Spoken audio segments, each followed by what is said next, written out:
49 అంటే సంతానం, 49 అంటే సంతోషం. 39 ఆంధ్రప్రదేశ్ తెలంగాణ. నమస్తే రమగారు. నమస్తే జయ. రమగారు, మనం ఖలీఫా స్టోరీస్ చెప్పుకుంటున్నాం కదా. 3 భాగాల కథ ఇంకోటి చెప్దాం. అలీనూర్. ఈ అలీనూర్ అనేవాడు ఒక కుర్రాడు, వాడి కథ అనమాట. ఇది బస్రా నగరానికి ఓ సులేమాన్ గారిని ఒక ఆయన సుల్తాన్గా ఉండేవాడు.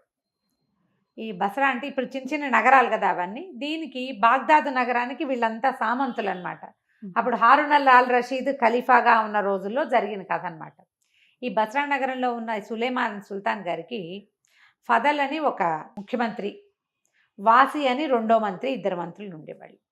అయితే ఏంటంటే ఆ కాలంలో మనం ఖలీఫా కథలో చెప్పుకున్నాం, బానిసల్ని కొనటాలు, అవును, బానిసల్లో మహాసౌందర్యవతులు, సంగీతం వచ్చిన వాళ్ళు, డ్యాన్స్ వచ్చిన వాళ్ళు, విద్వాంసులు, కవిత్వం వచ్చిన వాళ్ళు, అలా చాలామంది ఉండేవాళ్ళు. ఈ సుల్తాన్ గారు ఓసారి బాగ్దాద్ నగరానికి వెళ్ళొచ్చి ఖలీఫా గారి దగ్గర ఉన్న బానిసలందరినీ చూసి ఈ ఫదల్ తన ముఖ్యమంత్రికి ఏం చెప్పాడంటే, ప్రధానమంత్రి ఫదల్ ఈయనకి ఏం చెప్పాడంటే, నువ్వు నా కోసం ఒక అత్యద్భుత సౌందర్యవతి అయిన ఒక బానిసని కొనుగోలు చేయి, 10,000 దాకా పెట్టు, 10,000 దినారాలు అయినా పర్వాలేదు, కానీ సౌందర్యవతి కావాలి. ఓ, ఇక బానిస అంటే వాళ్ళకి అంతే, ఇంకా వాళ్ళతో పాటు ఉండిపోవటమే అనమాట. అవును కాదు ఇంకోటి, నా ఇష్టం ఆ ఇష్టం, వెళ్ళిపోతాను లేచకపోతా అనడానికి వీల్లేదు, ఉండటమే. ఆ కథలన్నిట్లలో ఇవే కనపడతాయి. మరి ఆ కాలం ఏమిటో అవి కథో తెలియదు మనకి. అయితే ఇతను ఏం చేశాడు, ఈ ఫదల్ అనే ఆయన అలాగేనన్నాడు. ఒకనాడు ఆయన ఆస్థానానికి వస్తుంటే ఆయనకి ఒక బానిసల్ని వేలం వేస్తూ కనిపించాడు. రాజుగారు ఎలాగో ఒక చక్కటి అందమైన బానిసని కొనమన్నాడు కదా అని ఈయన పోయి ఆ బానిసలను చూడబోతే ఒక పిల్ల ఎంత అందగత్తో, ఎంత బాగుందో, మహాసద్భుత సౌందర్యవతి. అక్కడి నుంచి ఏమిటో ఈ అమ్మాయికి పుట్టు పూర్వతరం అంటే వీళ్ళు చాలా గొప్ప వంశంలో పుట్టిందండి ఈ అమ్మాయి, చక్కగా పాడుతుంది, మంచి విద్వాంసురాలు, చాలా శాస్త్రం తెలిసిన పిల్ల, చాలా బుద్ధిమంతురాలు.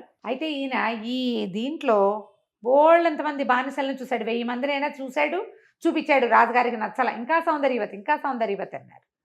ఈ అమ్మకానికి పెట్టిన వాళ్ళలో ఆ ఒక వ్యాపారస్తుడు ఏమన్నాడంటే, అయ్యా మీరు ఎప్పటి నుంచో అడుగుతున్నారు కదండి, అందమైన పిల్ల కావాలి, ఈ పిల్లే ఆ అందమైన పిల్ల, ఇది సంగీతంతో పాటు విద్వాంసరాలు కూడాను ఇది అనేసరికల్లా ఈయనేమన్నాడు, ప్రధానమంత్రి గారు తప్పకుండాను పిల్ల చాలా బాగుంది, నేను కొనేసుకుంటా, చూపించడం కాదు కొనేస్తా, అయితే నా కోసం కాదు సుల్తాన్ కోసం కొంటున్నాను, 10,000 వరకు నాకు అనుమతి ఉంది, నువ్వు వెళ్ళి తెచ్చుకోవచ్చు, నేను ఇచ్చేస్తా, డబ్బులు వెళ్ళి తెచ్చుకోగల, నేనే ఇచ్చేస్తా అనేసరికల్లా ఇతను ఏమన్నాడు, అయ్యా సుల్తాన్ గారి కంటే నేను ఏ రేటుకైనా ఇస్తానండి, అయితే ఈ పిల్లకి మనం కొత్తగా బస్రా నగరానికి తీసుకొచ్చామండి, ఆరోగ్యం బాగుండలా, పిల్ల డల్గా ఉంది, ఇప్పుడు కొంచెం వాతావరణం సర్దుకునేదాకా ఒక 1 రోజులు మీరు పోషణ చేసి పిల్లకి స్థిమితంగా మీ దగ్గర ఉంచుకున్న 15 రోజులు, ఆరోగ్యం బాగుపడ్డాక అమ్మాయి సంగీతం పాడుతుంది, నాట్యం చేస్తుంది, సమస్తమైనవి ఇవ్వచ్చు. ఈ బాగుండని పిల్లని చూపించామనుకోండి, అక్కడికి వెళ్ళాక ఈ పిల్ల ఏదైనా దగ్గి తుమ్మి చేసిందనుకో, మీ మాట పోతుంది ఆయన దగ్గర, నా మాట పోతుంది మీ దగ్గర, పైగా పిల్లని మంచి చేతిలో పెడతానని పిల్లకి ప్రామిస్ చేస్తున్నాను నేను అంటే సరికల్లా ఈయనేమన్నాడు, సరే ఒప్పుకున్నాడు. ఫదల్ గారు, మంత్రి గారు ఒప్పుకొని 10,000 దినారాలు ఎంతో కొంత ఇచ్చేసాడు. ఇస్తే ఏమైంది, ఆ పిల్లని తన ఇంటికి తీసుకొస్తుంటే ఈ వాసి అని ఇంకొక మంత్రి ఉన్నాడు, ఈ అలీ ఫదల్ ఈయన ఉన్నాడు కదా మన పెద్ద మంత్రి గారు, ప్రధానమంత్రి, ఈయన చాలా మంచివాడు, మృదు స్వభావి, గొడవలకు దిగడు, వాసి కొంచెం కుత్సితుడు. అయితే ఏదో ఒక అమ్మాయిని తీసుకెళ్తున్నాడు ఈయన, రాజుగారి కోసమా తన కోసమా అనేది అతనికి అర్థం కాల. ఇంటికి తీసుకొచ్చారు. రాజుగారు ఏం చెప్పాడంటే, నెల లోపల ఒక బానిసను చూపించారు, అందవాదగత్తని అన్నారు, నెల లోపల 1000 మంది చూశారు, గడువు పొడిగించమని అడగాల్సి ఉంది. ఈ లోపల రాజుగారు ఏదో వేరే రాజకార్యం వచ్చి తనకు కావాల్సిన అద్భుత సౌందర్యవతి అయిన బానిస గురించి ఆయన మర్చిపోయాడు. ఇతను ఏం చేశాడు, ఈ ఫదల్ గారు ఆ పిల్లని తీసుకుపోయాడు తన ఇంటికి. ఆ పిల్ల పేరు ఏదో తమాషా, అరబిక్ పేరు, దాని అర్థం ఏంటంటే ప్రియ సఖి అని అర్థం వస్తుంది తెలుగులో, మన మామూలు భాషలో. ఈ పిల్లని తీసుకెళ్ళి భార్యకి అప్పచెప్పాడు, ఏమే సుల్తాన్ గారి కోసం కొన్నాము, మన కోసం కాదు, పిల్లని జాగ్రత్తగా చూసుకో, చిన్నపిల్ల, దీన్ని కొంచెం పోషణ చేయొచ్చు, కాస్త హకీములు పిలిపించి వైద్యం చేయొచ్చు, ఆ జలుబు దగ్గు అవి తగ్గుముఖం పెట్టాక రాజుగారికి సమర్పిద్దాము, మన కొడుకున్నాడు కదా అలీనూరు, వాడికి మాత్రం చూపించద్దు అని చెప్పాడు. వీళ్ళకు ఒక అబ్బాయి ఉన్నాడు అలీనూరు, వీడికి కొంచెం అల్లరి పిల్లవాడు, ఒక 22-23 సంవత్సరాలు ఉంటాయి. ఆ వయసు పిల్లలు ఆడపిల్లలను చూస్తే సహజంగా అట్రాక్ట్ అవుతారు. వాడు అసలే ఇదైన వాడు, అంటే ఆ పిల్లాడు చాలా అందగాడు. వాడు ఈ పిల్లని చూసి ఒకళ్ళనొకళ్ళు మోహించుకుని లేనిపోని తిప్పలు వస్తాయని పిల్లని జనానాలోంచి బయటికి రానివ్వద్దు, మన వాడిని లోపలికి పోనీయద్దు అని చెప్పాడు. ఈ పిల్లకి స్వస్థత చెందే లోపల ఆ అలీనూరు ఏదో పావురాయి కోసమో దేనికోసమో తల్లి అంతఃపురం ఆ జనానాలోకి విడిచేసి ఈ మహాసౌందర్యవతి అయిన ప్రియ సఖిని చూసేసాడు. చూసేసరికల్లా ఇక ఆ పిల్లతో ప్రేమలో పడిపోయాడు. ఇద్దరు ఒకళ్ళనొకళ్ళు ప్రేమించుకోవటం మొదలుపెట్టారు. ఈయనేమో లబలబలాడాడు, అయ్యో అయ్యో ఇంకేమైనా ఉందా, మనం సుల్తాన్ కప్పచెప్పాలి అనేసరికల్లా ఆ భార్య అంది, అదేంటండి అలా అంటారు, పెళ్లి చేసేద్దాం వీళ్ళకి, వాడికి నచ్చింది కదా పిల్ల, ఆ అమ్మాయికి వాడు నచ్చాడు, రాజుగారికి ఇంకో పిల్లని కొని పెడతారు కానీ ఆయన అడిగినప్పుడు కదా. అయినా మీ కొడుకు ఒక బానిసని కొనిపెట్టలేరా, మీరు ఒక పిల్లని కొనిపెట్టలేరా, కొన్నారు కదా ఎలాగో, ఇక చెప్పేదేముంది, ఎవరికైనా చెప్పడానికి ఏముంది, అమ్మాయి మీద ఏం రాసలేదు కదా రాజుగారి పిల్లని, ఏం పర్వాలేదు, పిల్లాడు అంతకాలాన్ని దీన్ని పెళ్లి చేసుకుంటానంటున్నాడని ఇంట్లోనే ఎవరినో కాదని పిలిచి చదివించారు, పెళ్లి చేయించి పారేశారు. వాళ్ళిద్దరూ ఎంతో ప్రేమగా ఉండేవాళ్ళు ఒకళ్ళతో ఒకళ్ళు. ఆ పిల్ల తెలివిగలది, చక్కగా మాట్లాడేది, బుద్ధిగా ఉండేది. దాంతో సరే పిల్లాడు ఇంత ప్రేమలో పడ్డాడు కదా అని ఆయన ఊరుకున్నాడు. రాజుగారు అసలు ఈ బానిస మాటే మర్చిపోయారు. కొంతకాలం గడిచేసరికల్లా ఈ అలీ ఫజల్ గారికి ప్రధానమంత్రికి జబ్బు చేసి ప్రాణాల మీదకి వచ్చింది, చాలా అనారోగ్యం వచ్చేసరికల్లా సరే పాపం రాజుగారు కూడా సుల్తాన్ కూడా ఏదో హకీముల్ని వాళ్ళని వెళ్ళి పంపించాడు ప్రధానమంత్రిని కాపాడుకోవడానికి. ఏమీ జరగల, ఆయన కాస్త మరణించేటప్పుడు చెప్పాడు, అయ్యా అమ్మాయి జాగ్రత్త అని చెప్పి. ఆయన చనిపోయేసరికల్లా వీడు చాలా డల్గా అయిపోయాడు, తండ్రి పోయిన దుఃఖాన్ని నుంచి తేరుకోలేకపోయాడు, దిగులుగా ఉంటే చుట్టుపక్కల వాళ్ళంతా అదేమిటి నీ రూపంలో నీ తండ్రి బతికే ఉన్నాడు, ఉన్నామంటే నీ తండ్రి ఉన్నట్టే, నీ తండ్రే నీ రూపంలో బతికుంటాడు. ఎంత ఇది కదా, సంస్కృతంలో ఒకటి చెప్తారు, ఆత్మావై పుత్రనామాసి అని. మనకి ఈ ఖలీఫా కథల్లో అలాంటి వాక్యం కనపడుతుంది ఆ విచిత్రంగా. తండ్రే కొడుకుగా పుడతాడు, అది మనది. అదే వాక్యం ఈ కథల్లో కనిపిస్తుంది విచిత్రంగా. వాళ్ళకు కూడా అలాంటి నమ్మకాలు ఉన్నాయేమో మరి. తండ్రి నీ రూపంలో ఉన్నాడు నాయన, సరదాగా ఉండు, చక్కగా ఉండు, అందరికీ దాన ధర్మాల విజయ్, నీ తండ్రి చాలా మంచివాడు అనేసరికల్లా ఈయన ఆహా ఓహో అని వీడికి తండ్రికేమో ప్రధానమంత్రి ఉద్యోగం ఉంది, జీతం భత్యం బాగా వచ్చేవి, ఆస్తులు ఉన్నాయి. వీడికేముంది, జల్సా చేయడానికి పెళ్ళం తప్పిస్తే ఏమీ లేదు. వీడు హాయిగా విందులు వినోదాలు, ఆ ఫ్రెండ్స్కి వినోదాలు, ఈ ఫ్రెండ్స్కి విందులు చొప్పున విందులు చేసుకుంటూ ఉండేవాడు. పైగా మీ తోట ఎంతో బాగుంటుంది తీసుకో అనేవాడు, మీ గుర్రం భలేగా ఉందంటే ఇచ్చేసేద్దాం అనేవాడు. ఇచ్చేస్తూ వచ్చాడు. అమ్మాయి ప్రియసకి చెప్పేది, ఈ ఇచ్చేయటం ఏమిటి పిచ్చెక్కినట్టు, అట్లా చెయ్యొద్దు అని చెప్పినా సరే అతను వినేవాడు కాదు. నీ ఫ్రెండ్స్ ఎవ్వరు నీతోటి ఉండరు, నువ్వు చాలా ఇబ్బంది పడతావు అంటే నా స్నేహితులు అత్యద్భుతమైన వాళ్ళు, అలాంటి పరిస్థితి రాదని అంటూనే ఆస్తంతా తగలబెట్టేశాడు. మొత్తం డబ్బులన్నీ అయిపోతే ఏమైంది, ఓసారి అప్పుడు ఫ్రెండ్స్ దగ్గరికి ఎవరి దగ్గరికైనా వెళ్దామని ఓ ఫ్రెండ్ దగ్గరికి వెళ్ళాడు. లోపలికి కబుర్ చేస్తే లేనని చెప్పించాడు. వీడొక్కడే నిర్భాగ్యుడు, మిగిలిన వాళ్ళు మంచివాళ్ళు అనుకుంటే ఏ ఫ్రెండ్స్ దగ్గరికి వెళ్ళినా ఇతను హాయిగా ఉన్నప్పుడు బాగా అతనితో విందులు వినోదాలు కులాసా కాలక్షేపాలు చేసిన వాళ్ళంతా ఇతని డబ్బులు అయిపోయాక ఏ రకంగానూ ఇతనికి సహాయం చేయలేరు. ఇతని దగ్గరే తోటలు దొడ్లు ఇళ్ళు వాకిళ్ళు గుర్రాలు ఏనుగులు తీసుకున్న వాళ్ళు కూడా ఆ వస్తువు మళ్ళీ అతనికి వెనక్కిచ్చే ప్రయత్నము చేయలేదు, అతనికి సహాయం చేసే ప్రయత్నం కూడా చేయలే. ఏడుస్తూ కూర్చునేవాడి ఇంట్లో, రూపాయి డబ్బు లేదు మన దగ్గర, చాలా కష్టపడుతున్నాం అంటే అమ్మాయింది ఇవన్నీ మానేసి విందులు వినోదాలు, ఇంట్లో ఉన్న వాటిని అమ్ముకుని తిందామని చెప్పింది. ఇంట్లో ఉన్న వస్తువుల్ని ఒకటి అమ్ముకుని తిని వాళ్ళిద్దరే మిగిలారు, అమ్మాయి. అయితే అమ్మాయి ఏమంది, నీ ఆస్తంతా అయిపోలేదు, నేనున్నా కదా, మీ నాన్న 10,000 పెట్టి నన్ను కొన్నాడు, ఇప్పుడు కూడా నువ్వు నన్ను నమ్ముకోవచ్చు, బానిసలు నమ్మడం పద్ధతి ఉంది కదా, నన్ను నమ్మేసి డబ్బులు తీసుకుని నువ్వైనా బతుకు, నేనేముంది ఇంతకాలం నువ్వు ప్రేమగా చూస్తావు, నీతో బతికాను, ఎవరో ఒకరి దగ్గర బతుకుతాను ఏదో రకంగా అంటే ఏడుస్తాడు. నేను వదిలిపెట్టి ఉండలేను నేనంటే, పర్వాలేదు నువ్వు బతకాలి, ముందు మీ నాన్నకి చెడ్డ పేరు వచ్చేస్తుంది, మీ వంశం ముందుకెళ్ళాలి కదా, మీ వాళ్ళలో ఎవరినో పిల్లలు చూసుకుని పెళ్లి చేసుకుని చిన్న వ్యాపారం చేస్తుంది కానీ నన్ను బేరం పెట్టు. సరే ఇతను ఏం చేశాడు, ఈ బేరాల వాడిని ఎవరినో ఒకరిని వెతికి పట్టుకొచ్చారు. వాడు వచ్చి చూసి ఈ అమ్మాయిని చూడంగానే ఈ ప్రియసఖిని ఆశ్చర్యపోయి, ఈ అమ్మాయిని ఇదివరకు నేను అమ్మాను, అల్లా సాక్షిగా నాకు తెలుసు అన్నాడు. ఈ అమ్మాయిని మొట్టమొదటి అమ్మినవాడు వాడే. అక్కడి నుంచి సరే ఏమైంది, ఈ అలీనూర్ అంటే వాళ్ళందరికీ ఇష్టం ఊళ్ళో. ఆ ఫదల్ చాలా మంచివాడు అతని తండ్రి.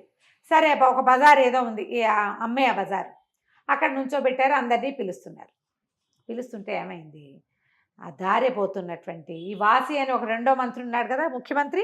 అతను ఇప్పుడు ప్రధానమంత్రి అయ్యాడు. అతను చూసి ఈ అలీనూరుని చూడగానే వాడికి అర్థమైపోయింది, ఈ దౌర్భాగ్యుడు వాళ్ళ నాన్న ఇచ్చే డబ్బులన్నీ నాశనం చేశాడు. ఇదివరకు ఎప్పుడో సుల్తాన్ కోసం కొన్న బానిసని తమ దగ్గర ఉంచుకుని ఇప్పుడు దాన్ని నమ్ముతున్నట్టున్నాడు అని భావించి దగ్గరికి వెళ్ళి చూశాడు. చూసేసరికి ఆ పిల్ల మహాందగత్తె. అది విద్వాంసరాలు సంగీతం పాడుతుంది అని రాయబడి ఉంది బోర్డు. రేటు పెంచుతున్నారు, కనీసం 10,000 కావాలి. అయితే 4,000 దగ్గర 4,000 3,500 దగ్గర ఆగింది. వీడు వెళ్ళి ఏం చేశాడు, 4,300 ఇస్తానన్నాడు. అనగానే మిగిలిన వాళ్ళు, ఈయన మంత్రి గారు కదా, మిగిలిన వాళ్ళు పైపాట పాడడం మానేశారు. లేకపోతే 10 దాకా పెరుగుతుంది అమ్మాయి రేటు. మానేసేసరికల్లా ఈ అమ్మాయి కుర్రాడు గబగబా ఈయన్ని పక్క పిలిచి, బాబు నువ్వేం చేస్తావంటే ఈ అమ్మాయిని ఇప్పుడు తీసుకుపో, ఈయన వచ్చాడు ఇక్కడికి, ఆ రేటు పెరగనివ్వడు, ఇంకా పెరగదు, ఎవరు మాట్లాడరు, మంత్రి గారి మీద గౌరవం, ఆయన ప్రధానమంత్రి అయ్యాడు ఇప్పుడు, పైగా వాడు కటిక దుర్మార్గుడు, వాడితో ఎవరు పెట్టుకోరు. పోనీ నీకు 4,300 దక్కనిస్తాడంటే వాడు ఆ డబ్బు ఇవ్వడు నీకు. కాబట్టి ఏదో ఒకటి చెయ్యి, నీ బానిసకి బుద్ధి రావడం కోసం ఊరికే ఇలా అమ్ముతానని బేరం పెట్టానని చెప్పి అమ్మాయిని తీసుకెళ్ళిపోమన్నాడు. 4,300కి పాట కొట్టేశారు. కొట్టేయంగానే ఈ మధ్యలో ఉండేవాడు ఉంటాడు కదా, 4,300కి ఓకే అయిపోయింది. వాసి గారు అమ్మాయిని తీసుకెళ్ళిపోవచ్చు అనగానే ఈ అలీనూరు గబగబా వెళ్ళి, ఆ అమ్మాయి ఉంది కదా ప్రియసక్కని ఓ చంపకాయ కొట్టి, ఏమీ బుద్ధి లేదానా, ఇప్పుడే నీకు బుద్ధి వచ్చిందా, అమ్మేస్తానని చెప్పానా, చూడు అమ్మరానికి తీసుకొచ్చాను నిన్న అనేసరికల్లా అమ్మకం అయిపోయిందిగా అన్నాడు వాసి. అమ్మకం అయిపోవడం ఏంటి, ఎవడమ్మాడు, నేను అమ్మానా, నువ్వు నాకు డబ్బు ఇచ్చావా, దీనికి బుద్ధి రావడం కోసం ఇది నా మాట వింటలేదని ఇక్కడ తీసుకొచ్చి నుంచోబెట్టాను, లే అడ్డం తప్పుకో అన్నాడు. అనగానే ఆ వాసి రెచ్చిపోయాడు. మంత్రి, ఏంట్రా మీ నాన్న సుల్తాన్ కోసం కొన్నది కాదా ఇది, ఇప్పుడు నేను పాట పాడాక ఇట్లా చేస్తావా అనగానే, ఎవడెవరా, ఇది నా పెళ్ళాము, ఇది నాకు మాట వినలేదని నేను ఈ పని చేశాను అని చెప్పేసి అందరూ చూస్తుండగా ఈ వాసిని సావచిత కొట్టి డొక్కల్లో దన్నేసాయి. తన్నేసి ఈ పిల్ల చేయించుకుని బరబరా ఈడ్చుకుని తీసుకుపోయాడు. చుట్టుపక్కల వాళ్ళందరికీ ఈ వాసిగాడికి ఎలా శాస్త అవుతుందా అని చూస్తున్నారు. తన్నులు తినేసరికల్లా సంతోషం. ఈ సైనికులందరూ వాడి మీద అలీనూరు వైపుకి పరిగెత్తబోయారు. చుట్టుపక్కల జనం అంతా ఆపేశారు. అదేంటి, అతను తన భార్యను రక్షించుకోవడానికి కొట్టాడు, సైనికుల్ని పూరగలపడానికి వీల్లేదు, ఇది రోడ్డు మీద జరిగేది. అయినా అతను చెప్పాడు నేను అమ్మట్లేదు అని చెప్పాక ఈయన మాట్లాడకూడదు అసలు, అక్కడ బేరానికి ఒక పద్ధతి ఉంది, పొండి పొండి అన్నారు. ఈ దెబ్బలు తగిలి మొహం వాచిపోయి ఈ వాసి ఏం చేశాడంటే సుల్తాన్ దగ్గరికి వెళ్ళాడు. ఆయన మంత్రిని చూసరికి నిర్ఘాంతపడి, ఇదేమిటి ఇలా అయ్యావు నువ్వు, నిన్ను ఎవడు కొట్టాడు అనేసరికి దుర్మార్గుడు ఫజల్ కొడుకు ఇట్లా చేశాడు, అసలు అమ్మాయి ఎవరంటే మీకోసం కొనబడిన బానిస, మీకోసం కొన్నారు, వాళ్ళ నాన్న ఆ కొడుకుకి నచ్చిందని అతను ఉంచేసుకున్నాడు, ఇప్పుడు ఆ పిల్లని అమ్మబోయాడు, నేను మీకోసమని నేను కొనబోయాను ఇప్పుడు మళ్ళీ అని మాట మార్చాడు. సుల్తాన్ ఎవడు, నువ్వెవడు అని నన్ను తన్నేడండి అనేసరికల్లా వాడు అంతు చూస్తానని సుల్తాన్ కేకలు పెట్టాడు. అయితే ఈ చుట్టుపక్కల ఈ దీనికి అంటే మన అంతఃపురం కాదు ఇది, వీళ్ళొక సభాభవనాలు కాపలాదారులలో కొంతమంది అలీ ఫజల్ వల్ల ఉద్యోగం వచ్చిన వాళ్ళు ఉన్నారు. వాళ్ళల్లో ఒకడు ఇదంతా వినేసి, బాబు నీ మీదకి ఏదో వస్తుందని పరిగెత్తుకుంటూ వెళ్ళిపోయేవాడు. ఈ అలీనూరు వాళ్ళ ఇంటికి సందులు నుంచి పరిగెత్తి సైనిక పటాల వెళ్ళేటప్పుడు వాడు వెళ్ళిపోయి బాబు కొంప మునిగిపోయింది, ఆ వాసి నీ మీద చాలా చెడ్డగా చెప్పేశాడు, సుల్తాన్ పగబట్టేశాడు, నిన్ను జైల్లో పడేస్తారు, నీ పెళ్ళాన్ని లాక్కుపోతారు అని వాడు రొంటిని ఒక 40 దినారాలు ఉన్నాయి. ఎప్పుడో మీ నాన్న నాకు వేయించిన ఉద్యోగం, ఏదో బతుకుతున్నాను, ఈ 40 దినారాలు ఉన్నాయి, ఇంటికి వెళితే కనుక నీకు 100-200 తెచ్చిపెట్టేవాడిని, నా జేబులో ఉన్నవి ఇస్తున్నాను, అంగి జేబులో ఉన్నాయి, పిల్లని తీసుకుని పారిపో, వాళ్ళు వచ్చే లోపల నువ్వు ఇక్కడ ఉండద్దంటాడు. అనగానే ఇతను ఏం చేశారు, ఇక ఏముంది, కట్టుబట్టలతోటి ఈ పిల్లాడు ఇద్దరు కలిసి, అలీనూరు ఈ ప్రియ సఖి ఇద్దరు కలిసి పరిగెత్తేశారు. ఆ 40 దినారాలు పట్టుకుని నౌక, ఈ మన సముద్రపు నావలు వెళ్తాయి కదా, ఏమనాలి దాన్ని, హార్బర్ వైపు పారిపోయారు.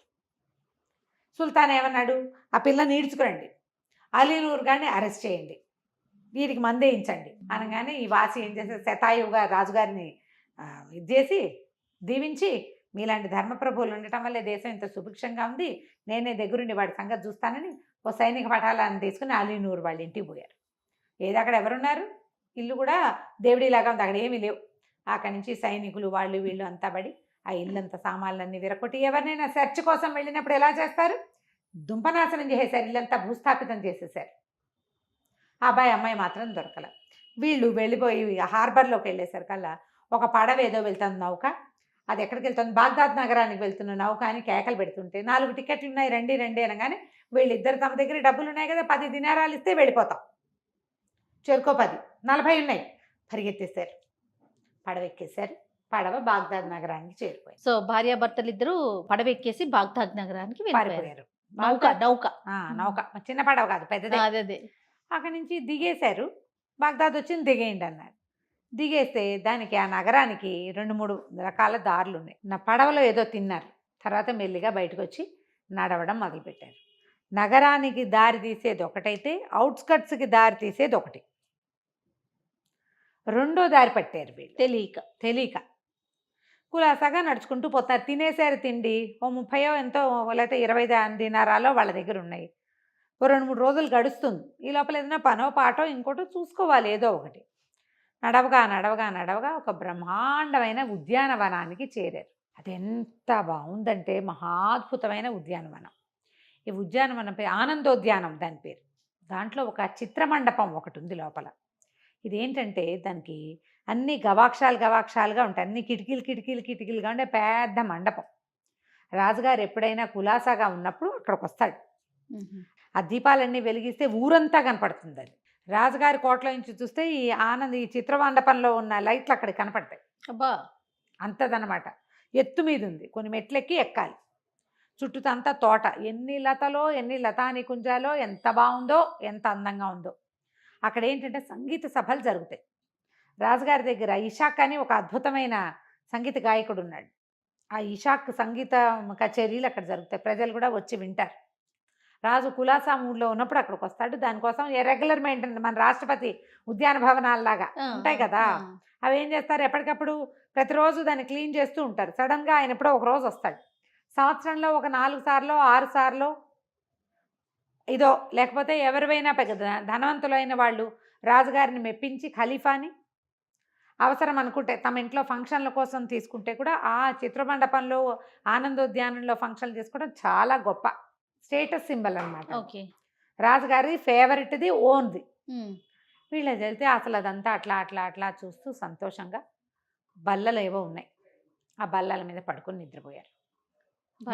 ఇవి ఉంటాయి కదా పార్క్లో బెంచీల మీద పడుకున్నారు. ఒక పెద్ద బెంచి ఉంటే భార్యాభర్త ఇద్దరు పడుకుని మొహాల మీద ముసుగులు ఆగేసుకున్నారు. నిద్రపోతే ఇబ్రహీం అని ఒక ముసలతను దీన్ని తోట ఉద్యానవనాన్ని చూసేవాడు.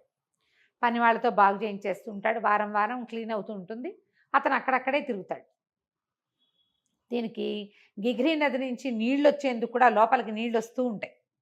ఆ నదిలో ఏంటంటే చేపలు వస్తాయి విస్తారంగా. ఈ నది నీళ్లు ఈ లోపలికి వచ్చి ఒక పెద్ద కొలను ఉంది, అందులోకి వస్తే చేపలు వచ్చేస్తాయి లోపలికి. తను రోజు వాటికి ఆహారం వేస్తాడు. అక్కడి నుంచి ఇది పెద్ద ఉద్యానవనం కదా, విపరీతంగా పువ్వులు, ఊళ్ళో ఆడవాళ్ళు పువ్వులు కాసిపడి వస్తారు. అక్కడి నుంచి పళ్ళు కాయలు, వాటికి ఆశపడి పిల్లలు వస్తారు. ఆ పిల్లల్ని ఆడాళ్ళని చేపలు పట్టడానికి వచ్చే బెస్తవాళ్ళని వాళ్ళ నుంచి ఈ ఉద్యానవనాన్ని కాపాడుతూ ఉంటాడు అతను. ఓకే, ఎంత చూసుకుంటూ ఉంటాడు. దూరం నుంచి చూశాడు ఎవరో ఇక్కడ పడుకున్నారని. పెద్దగా అరిచి కేకలు పెట్టబోయాడు. దగ్గర ఏమనిపించిందంటే వాళ్ళు ఎవరో కూడా నీకు తెలియదు కదా, కాయో పండో పువ్వో కోస్తూ కనపడ్డారనుకో, అప్పుడు వాడిని కేకలేయాలి. పడుకున్న వాడిని ఏమని కేకలేస్తాం, పడుకున్న వాడిని కేకలేయకూడదు కదా. దగ్గరకు వచ్చి చూద్దామని వీళ్ళిద్దరూ ముసుగులు కప్పుకుని పడుకున్నారు కదా, ఆ మొహం మీద నుంచి ఆ ఉత్తరీయాలు తీశాడు. ఆ అమ్మాయికి ఒక మేలు ముసుకుంది, వీడి భుజం మీద వేసుకుని తువ్వాలు కప్పుకున్నాడు ఈ కుర్రాడు అలీనూరు. తీస్తే అబ్బబ్బబ్బ ఏం అందగాళ్ళు, పిల్లకి పిల్ల అందగతే, పిల్లాడికి పిల్లాడు అందగాడు. ఎంత అందంగా ఉన్నవాళ్ళు ఇట ఎండకి ఈ పార్కులో బడి దిక్కుమాలి పేరిట్టు పడుకున్నారు ఏమిటా అని ఆ పిల్లని చూసి ఆ పిల్లకి ఏం చేశాడు, గొడుగు తెచ్చి అడ్డం పెట్టాడు. ఈ అలీనూరు కాళ్ళ దగ్గర కూర్చొని కాళ్ళు పిసుకట్టడం మొదలుపెట్టాడు. ఏ పెద్దింటి బిడ్డ ఏదైనా తిరగడానికి వచ్చి అలసిపోయి పడుకున్నారో ఏమో, కాళ్ళు పిసుకుతుంటే ఆ నూరుకి మెలకు వచ్చింది. అయ్యో ఎవరు నువ్వు ఏమిటి అని లేచాడు. లేచేశారు కదా, సరే ఏం నాయనా ఎక్కడికి నుంచి వచ్చారు ఏమిటి అంటే, ఇది నా భార్య, దాని పేరు ప్రీసఖి, నా పేరు అలీనూర్ అన్నాడు. కాసేపు మాట్లాడుకున్నారు. అబ్బాయి ఎంత బాగుంది, ఎంతో బాగుంది అంటే అతను ఏం చేశాడు, ఇది ఖలీఫాదంటే పిల్లాడు బెదురుతాడని బసరానగర్ నుంచి వచ్చామని చెప్పారు. కొంచెం అటు ఇటుగా కథ చెప్పుకున్నాడు, పారిపోయి వచ్చాము అని. సరే లోపలికి రండి, మన మండపంలో కూర్చొని మాట్లాడుకుందామని మండపం లోపలికి తెచ్చాడు. వాళ్ళు ఎప్పుడూ పొద్దున్న తిని నడిచి వచ్చారు ఇక్కడ దాకా. సరే ఆహార పదార్థాలు అవి ఇవి తెచ్చాడు. ఇన్ని తిండి పదార్థాలు ఉన్నాయి, బోళ్ళని పళ్ళు అక్కడ. అతనేవో చేసుకున్నాడు రొట్లు గిట్లు, అవి కూడా తెచ్చాడు. ఇంత తిండి ఉంది, మరి ద్రాక్షాసవం లేకపోతే ఎట్లా, పానీయం లేకపోతే ఎట్లా అంటే మంచినీళ్ళు తెచ్చాడు చెరుకు గ్లాస్.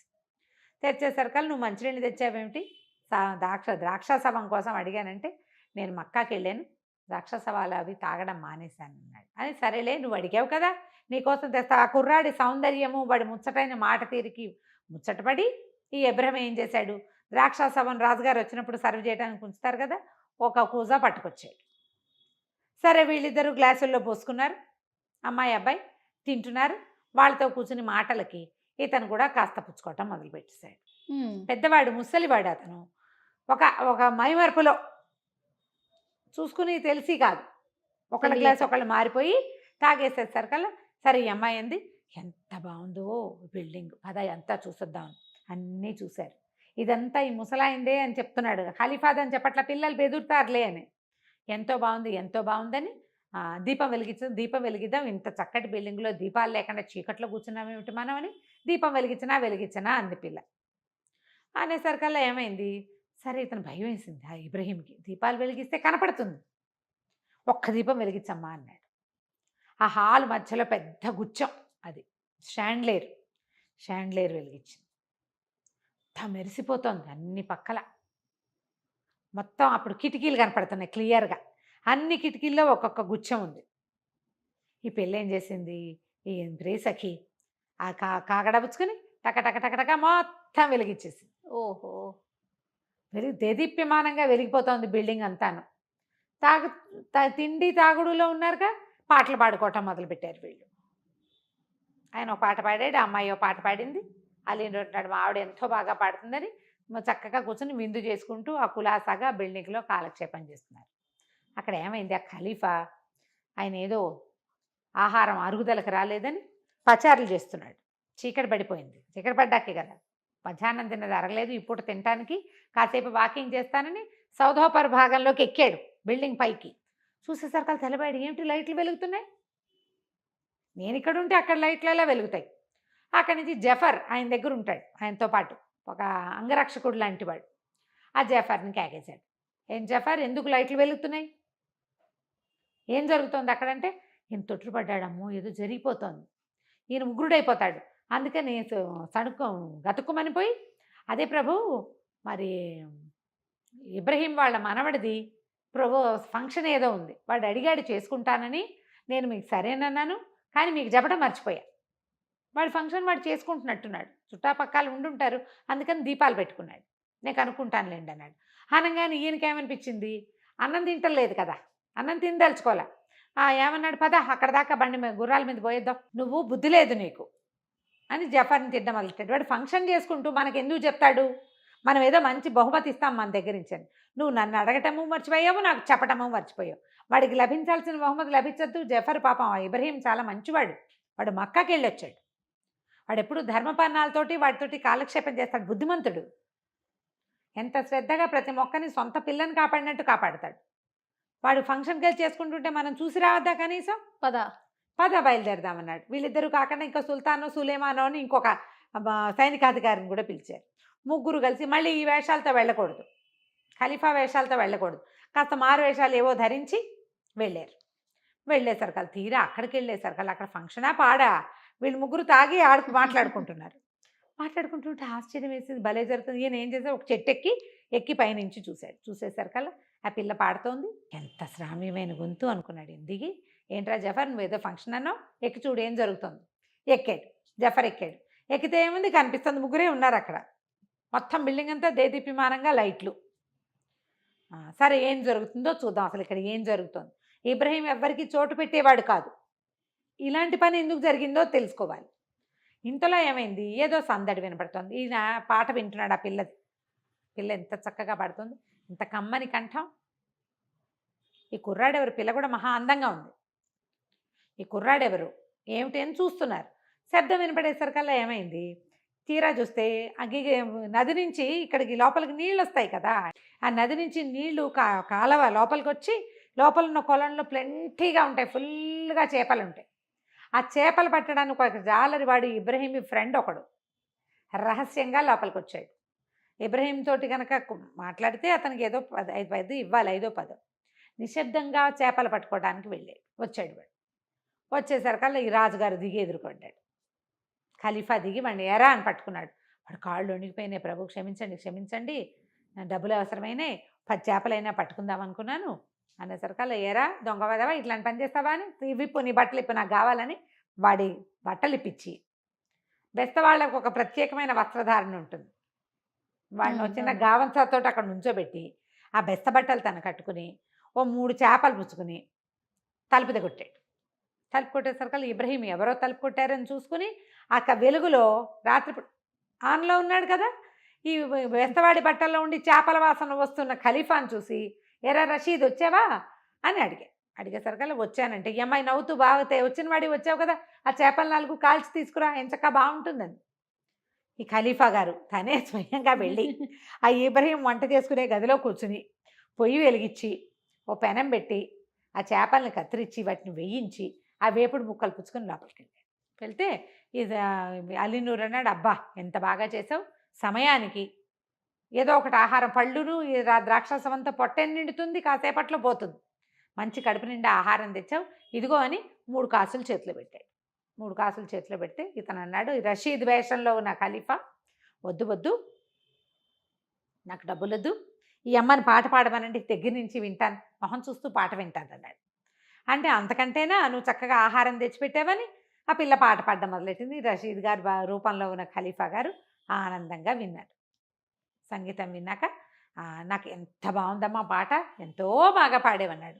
అనగా తాగేసి ఉన్నాడు కదా యాలీనూరు, నీకు నచ్చిందా, ఈ అమ్మాయిని నీకు ఇచ్చేస్తాను పట్టుకుపోను అనేసరికల్లా ఈ అబ్బాయి అడిగాడు, రషీద్ అడిగాడు అనమాట. వెంటనే ఖలీఫానే, రషీద్ వేషంలో ఉన్న ఖలీఫా, ఏమబ్బాయి నువ్వు కానీ ఈ పిల్లని ఎక్కడి నుంచైనా లేవ తీసుకొస్తున్నావా, నిజం చెప్పు, కొనుక్కొచ్చావా, ఎక్కడి నుంచైనా లేవ తీసుకొచ్చావా అంటే అలీనూరు వల ఏడ్చి, నేనేం చేయను, నా జీవితం ఇలా అయిపోయింది, ఈమెను నేను పోషించలేను, కన్నెరగంది, భారీగానే ఉంచుకున్నాను, పెళ్లి చేసుకున్నాను అని తన కథ అంతా నేను సుల్తాన్ గారి పెద్ద వజీరు కొడుకుని అని మొత్తం కథ అంతా చెప్పేసరికల్లా తను అన్నాడు, నీకు నువ్వేం చేయక్కర్లా, నేను నీకు ఒక ఉత్తరం రాసిస్తా, ఒక కాగితం పెన్ను పట్టుకురా, నీ సంపద అంతా నీకు వస్తుంది, ఈ అమ్మాయిని నువ్వు వదిలిపెట్టక్కర్లా, ఈ అమ్మాయితోటి నువ్వు హాయిగా ఉందువు కానీ అని చెప్పి కాగితం పట్టుకురా అన్నాడు. కాగితం పట్టుకురామని సరే ఏం చేశాడు, ఉత్తరంలో రాసి పెట్టాడనమాట. ఎవరికి రాశాడు, బస్రా నగరంలో ఉన్న సుల్తాన్కి ఈ ఉత్తరం తీసుకొచ్చేవాడు అల్ఫజల్ అనేటువంటి నీ వజీర్ కొడుకు,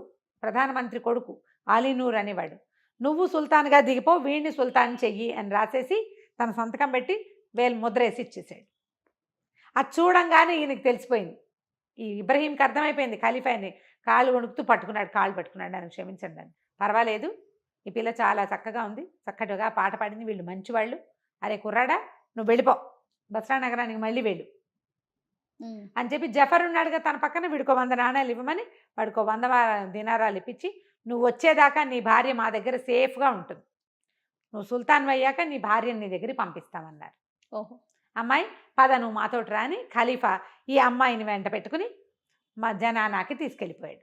బానిసగా కాదు, ఈ పిల్లని సుల్తాన్ భార్యగా. అమ్మాయి ఏడ్చింది, నువ్వేం కంగారు పడద్దమ్మా, నీ భర్త అక్కడ రాజు అవుతాడు, సుల్తాన్ అవుతాడు, నువ్వు సుల్తాన్కి రాణివవుతావు,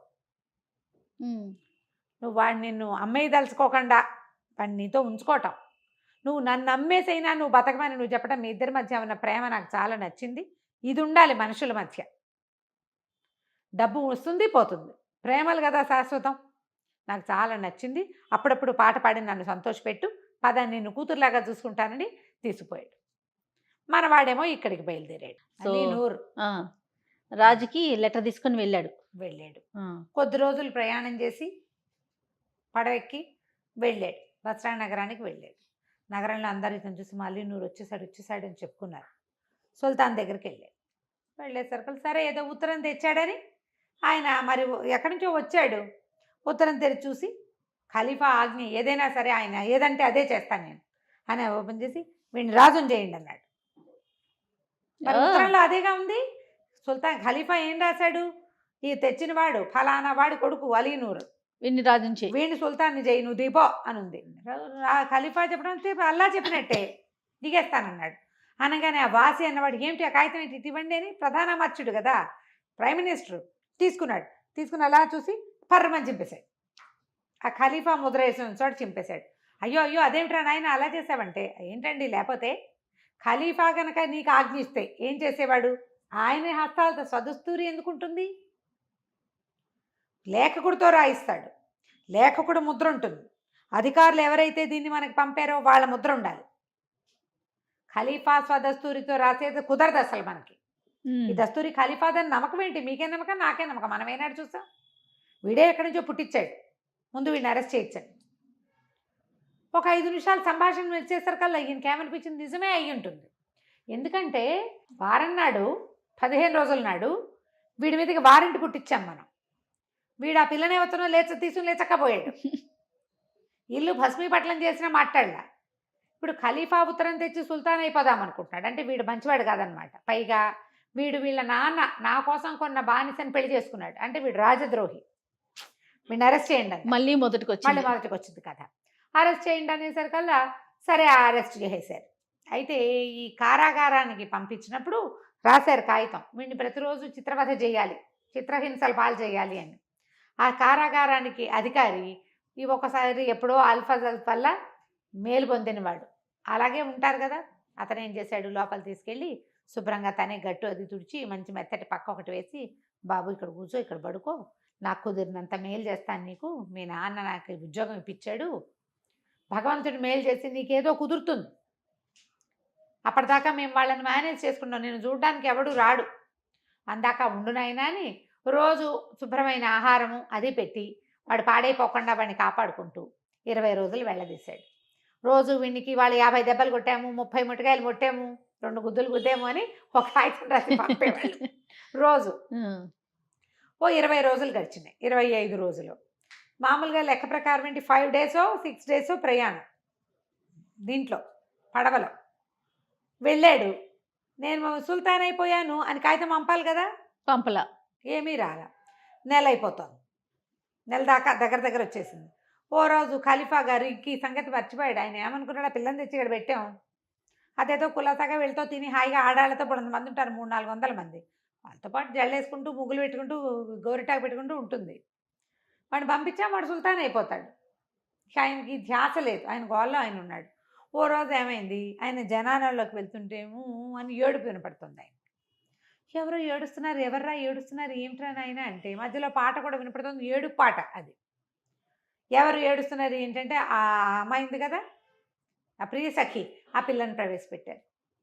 అప్పుడు గుర్తొచ్చింది, ఏమమ్మా ఏమిటి, ఎందుకు బాధపడతావు, నీకేమైనా నచ్చలేదంటే, కాదండి నెల అయిపోతుంది, సుల్తాన్ అయిపోయి ఉంటే ఈ పాటికి ఉత్తరం రాయడా, పోనీ నన్ను వదిలేసినా మీకైనా కబురు చేయాలి, ఏలేని వారికైనా కబురు చేయాలా, కబురు వస్తే మీరు నన్ను ఇక్కడ ఎందుకు ఉంచుతారు, మీకు కబురు రాలేదు, ఏమయ్యాడో అలీనూరు, దారిలో ఏమైనా అయిపోయాడో, సముద్రంలో పడిపోయాడో, ఊరిళ్ళకి ఏదైనా తేడా వచ్చిందో, ఆ వాసి అసలు మంచివాడు కాదు, అక్కడ ఏం జరిగిందో అనగా నేనకి డౌట్ వచ్చింది, ఏమిటి ఇది, ఏంటి ఏం జరుగుతోంది అని.